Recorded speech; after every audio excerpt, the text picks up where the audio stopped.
Oke, assalamualaikum warahmatullahi wabarakatuh.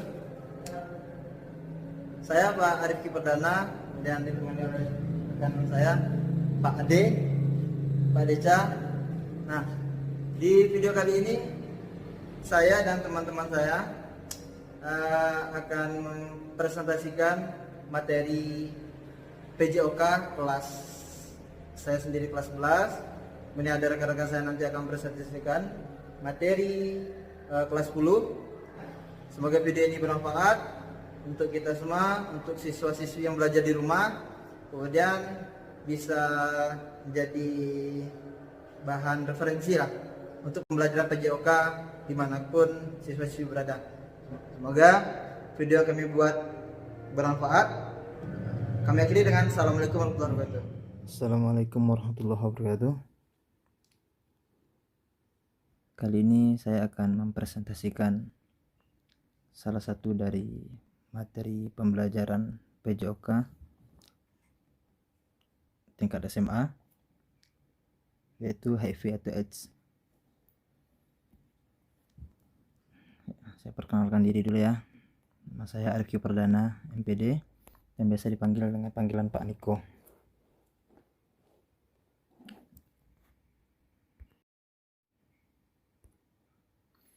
Oke. Pada HIV/AIDS ini kompetisi dasarnya adalah yang pertama, menganalisis bahaya, cara penularan dan cara pencegah HIV atau AIDS.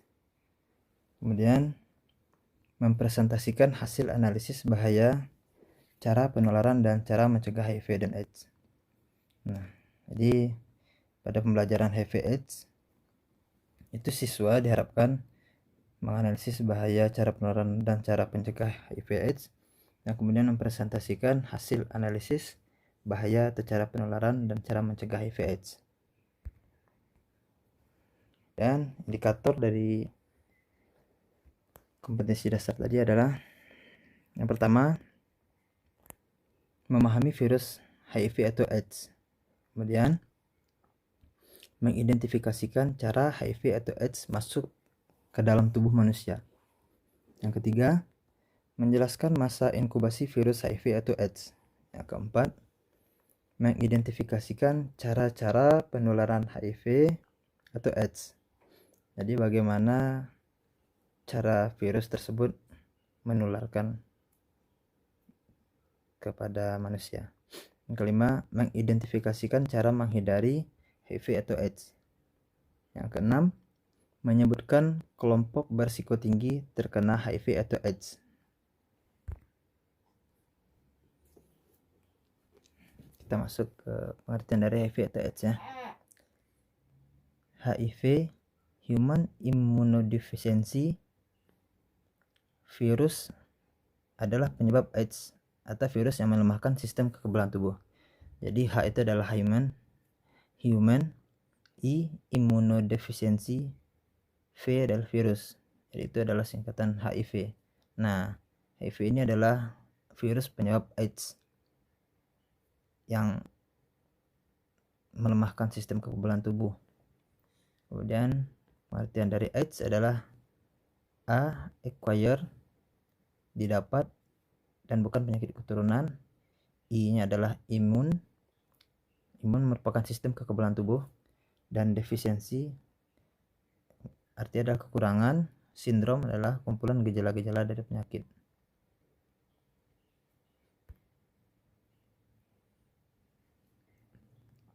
Pengertian AIDS atau Acquired Immune Deficiency Syndrome merupakan kumpulan gejala penyakit yang didapat akibat menurunnya sistem kekebalan tubuh oleh virus HIV. Jadi AIDS ini merupakan kumpulan gejala penyakit yang didapat akibat menurunnya sistem kekebalan tubuh oleh virus HIV. HIV atau AIDS merupakan penyakit menular yang mematikan yang disebabkan oleh Human Immunodeficiency virus HIV, suatu virus dari golongan retrovirus, dan virus ini menyerang sistem kekebalan tubuh manusia.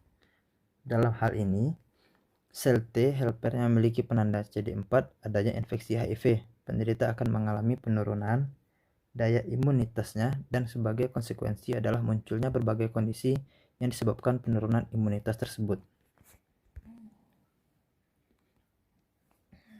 Kemudian, tipe virus apakah penyebab HIV itu? Retrovirus. Yang pertama adalah retrovirus, tipe virusnya. Yang kedua ditemukan sebagai virus pada monyet Sutimangabe atau SIV SM yang dikenal sebagai monyet hijau yang berasal dari Afrika Barat. Yang ketiga, SIV simian imunodeficiency virus. Jadi ada 3 tipe virus yang penyebab HIV. Nah, berikut ada beberapa gambar monyet. Yang salah satunya adalah jenis monyet yang menyebabkan menularnya virus tersebut, yang ada tanda panah. Ini adalah Sutimangabe.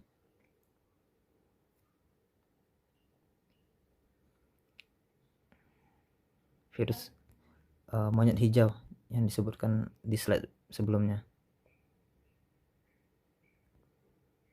Nah, ini dia bentuk virus.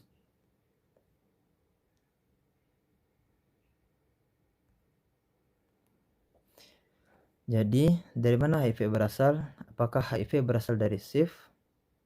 Nah, itu pertanyaannya. Nah, sampai dari tahun 1999, yang paling mirip adalah SIV. Yang paling mirip bentuk virusnya ya, tipe virusnya.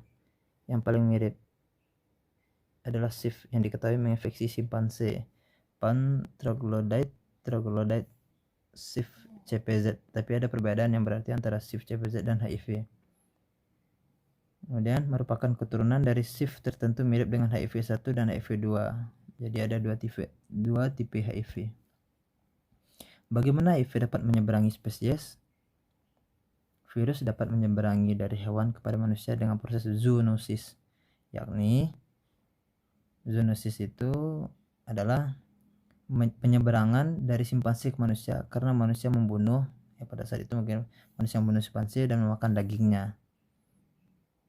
Nah, jadi proses zoonosis itulah yang menyebabkan perpindahan virus dari monyet ke manusia. Jadi karena manusia makan daging simpanse pada saat itu, maka manusia tersebutlah langsung mengidap terjangkit virus HIV yang dari simpanse tersebut berdasarkan teorinya. Teori lainnya, HIV berpindah secara iatrogenik, diakibatkan kealpaan pihak medis, misalnya melalui percobaan medis. Contoh vaksin polio yang dibuat dengan menggunakan ginjal monyet. Nah, maksudnya di sini kealpaan pihak medis pada saat pihak medis melakukan vaksin atau pada saat melakukan memindahkan vaksin atau dari suntikan ke monyet, kemudian pihak medis tersebut terjatuh dan terkena suntikannya. Nah, di sanalah terjadi perpindahannya secara iatrogenik. Kesalahan medis yang menyebabkan perpindahan virus. Nah, ini cara penularannya secara umum. Secara umum kita ketahui penularan HIV/AIDS yang udah tidak asing lagi, yang paling tinggi tingkatnya yaitu melalui hubungan seksual. Nah, hubungan seksual baik secara vaginal, oral ataupun anal dengan seorang pengidap itu akan terjadi atau biasa terjadi berdasarkan data statistik itu 80-90% dari total kasus di dunia. Hubungan seksual ya, laki-laki sama laki-laki, perempuan sama laki-laki. Kemudian kontak langsung dengan darah atau produk darah ataupun jarum suntik. Nah, transfusi darah atau produk darah yang tercemar HIV itu memiliki risiko sangat tinggi, yaitu 90% atau 3-5% dari total kasus di dunia. Kemudian pemakaian jarum suntik yang tidak steril, pemakaian jarum suntik dan sempritnya pada para pecandu narkotik. Narkotik suntik ya, itu risikonya 0,5 sampai 1% dan sekitar 5% sampai 10% total dari kasus dunia. Luar biasa ya.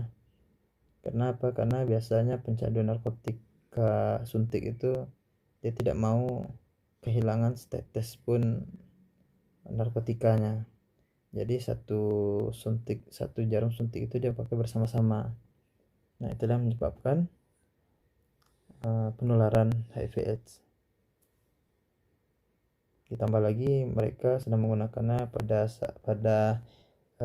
tingkat kesadaran yang rendah atau udah nggak sadar lagi karena sudah pada situasi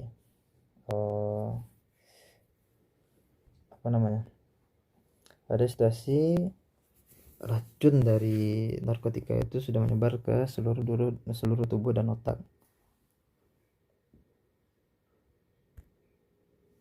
Berikutnya penularan lewat kecelakaan tertusuk jarum. Nah, yang disampaikan sebelumnya itu pada pihak medis, pada petugas kesehatan 0,5% atau sekitar 0,1% dari total kasus di dunia. Dan secara vertikal, penularan secara vertikal yaitu dari ibu hamil kepada bayinya, baik selama hamil maupun melahirkan ataupun setelah melahirkan dan saat menyusui. Risikonya sekitar 25-40% atau 0,1 dari total kasus di dunia.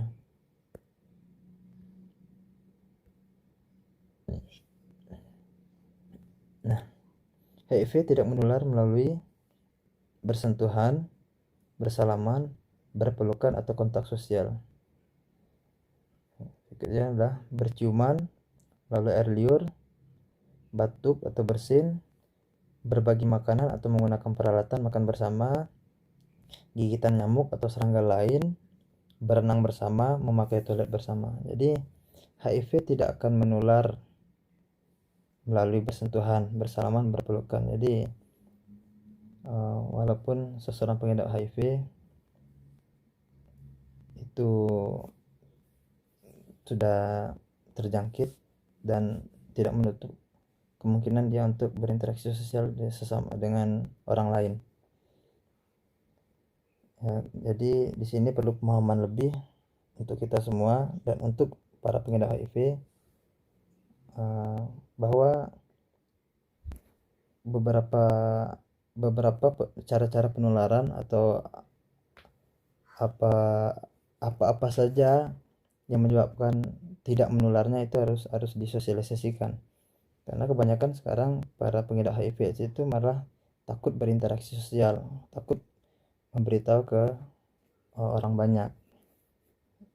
Dan biasanya kita pun ketika mengetahui seseorang mengidap HIV/AIDS akan menjauh. Nah, itu yang seharusnya tidak terjadi, bahwa mereka malah butuh interaksi sosial agar mereka memiliki semangat hidup lebih lama. Masa inkubasi yaitu rata-rata 5-10 tahun. 5-10 bulan tidak memperlihatkan gejala AIDS, tapi jika kekebalan tubuh sudah menurun drastis, seseorang yang mengidap atau ODHA menampakkan gejala-gejala AIDS.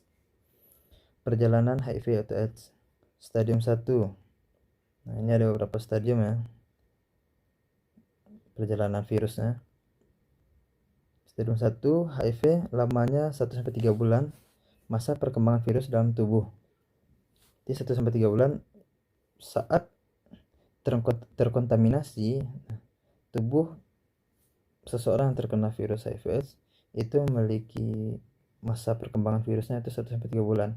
Jadi mulai virusnya menjalar ke seluruh tubuh 1-3 bulan. Kemudian masuk ke stadium 2, asimptomatik atau tanpa gejala, kurang lebih 5-10 tahun. Cairan tubuh ada ODH yang tampak sehat sudah dapat menularkan efek ke orang lain. Nah, kalau sudah masuk 5-10 tahun, cairan tubuh si pengidap sudah bisa menularkan kepada orang lain, tapi dia tampak sehat saja, biasa-biasa saja. Kemudian masuk ke tahap stadium 3, terjadi pembesaran limfe seluruhnya berlangsung lebih dari 1 bulan. Yang terakhir stadium 4, sudah AIDS, mulai muncul berbagai macam penyakit. Nanti akan kita jelaskan di slide berikutnya. Nah ini ya gambar virus HIV/AIDS yang sangat kecil. Nah ini gambar dari virus HIV/AIDS menyerang sel darah putih pada manusia. Nah, kalau tadi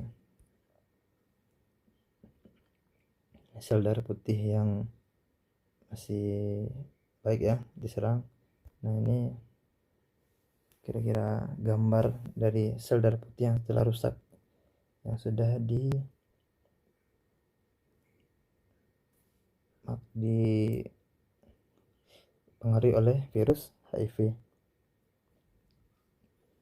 Jadi ini sel darah putih yang sudah rusak akibat virus HIV. Gejala-gejala AIDS: demam lebih dari 3 bulan. Yang kedua, diare lebih dari 1 bulan. 3, penurunan berat badan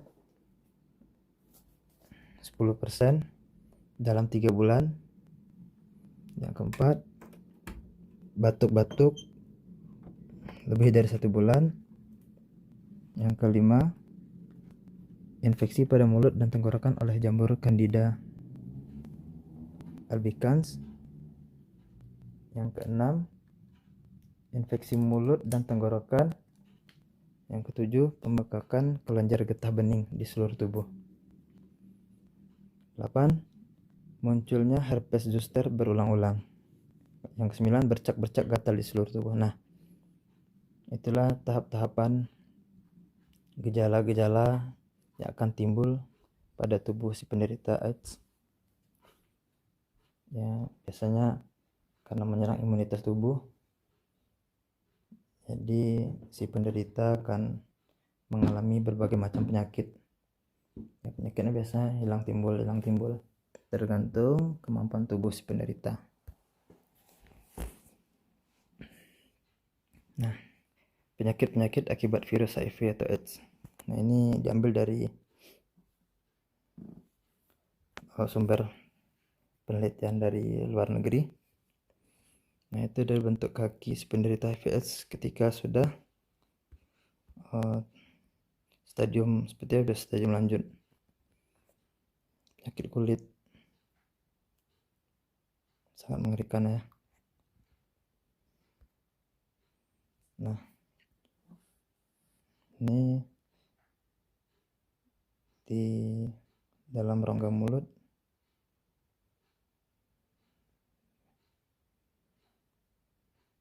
dan berat badan turun. Ini pembekakan kelenjar limfe dan penyakit kulit lainnya.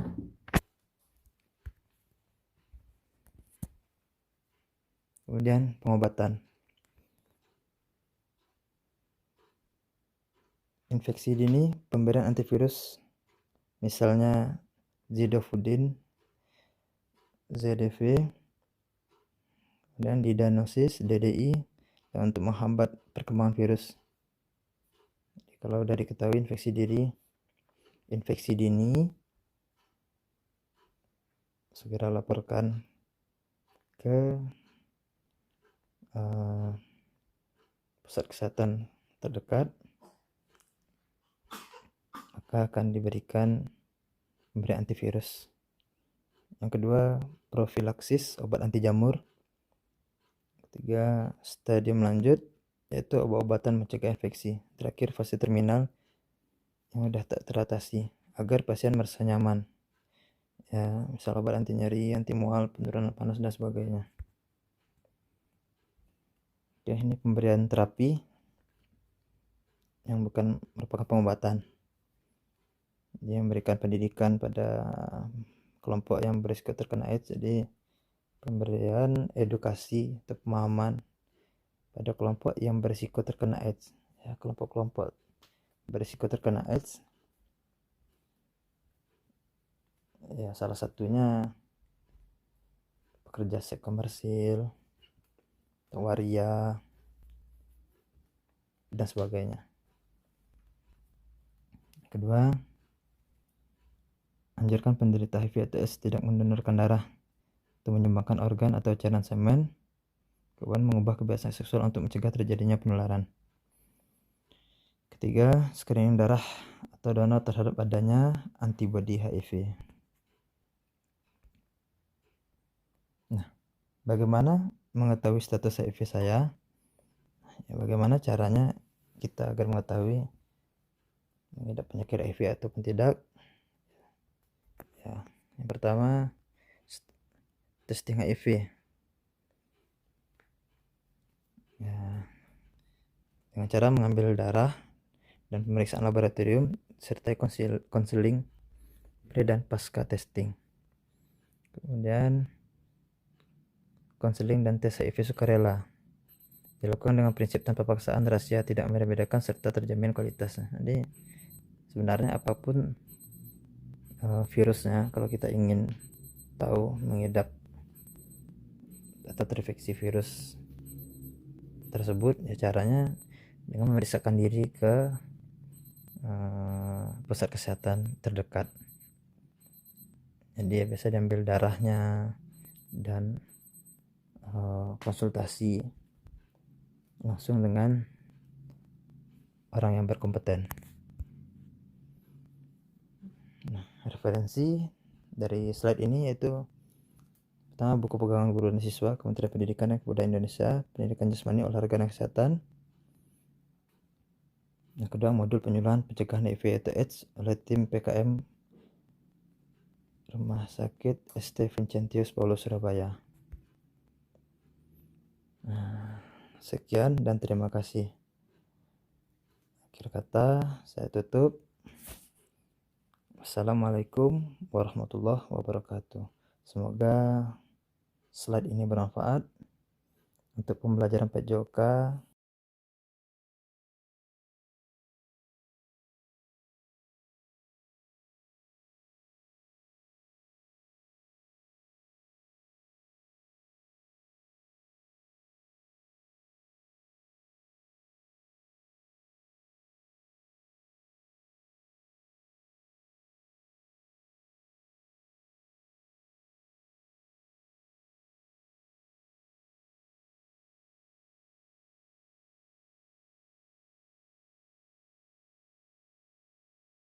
secara daring